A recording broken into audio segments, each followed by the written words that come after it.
নমস্কার, আপনারা দেখছেন বাংলা এমজি নিউজ। আপনাদের সাথে রয়েছি আমি গৌরাঙ্গ। এই মুহূর্তে যে বিশেষ খবরের দিকে নজর রাখবো, গত শুক্রবার থেকে গভীর নিম্নচাপের কারণে বিভিন্ন জায়গার যেমন জলস্তর বেড়ে চলেছে। আপনাদেরকে সকাল থেকে দেখাচ্ছি আমরা আরামবাগের বিভিন্ন চিত্র। আরামবাগের চিত্র দেখানোর পরেই এরপর আমরা একটু গ্রামতলির দিকে যাব।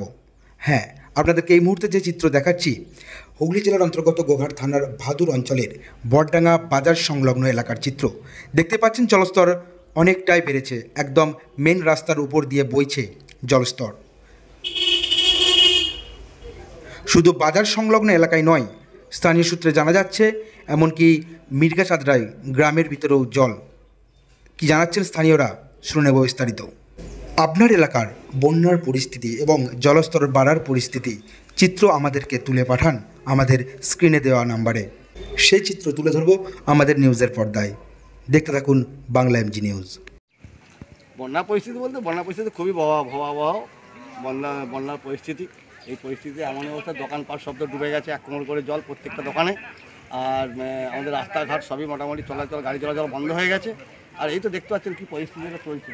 আমাদের এমনই হওয়া পরিস্থিতি যে বাড়ি থেকে বেরোনা দুর্দায় হয়ে গেছে। দোকানদারি তো খুলতে পারবেই না কেউ এখন, যা পরিস্থিতি পড়ে গেছে। এখন সেটা চিন্তা যে এরপর যদি জল বাড়ে তাহলে আমাদের আরও ক্ষতি হবে।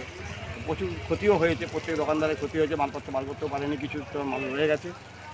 সেই ব্যাপারটা নিয়ে আমার চিন্তার মধ্যে আছি। যদি জল কমে তো ভালো, যদি জল না কমে তাহলে যদি বাড়তেই থাকে তাহলে আমাদের খুব অসুবিধা হবে।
এটা ডাইরেক্ট নদী জলটা আসছে না।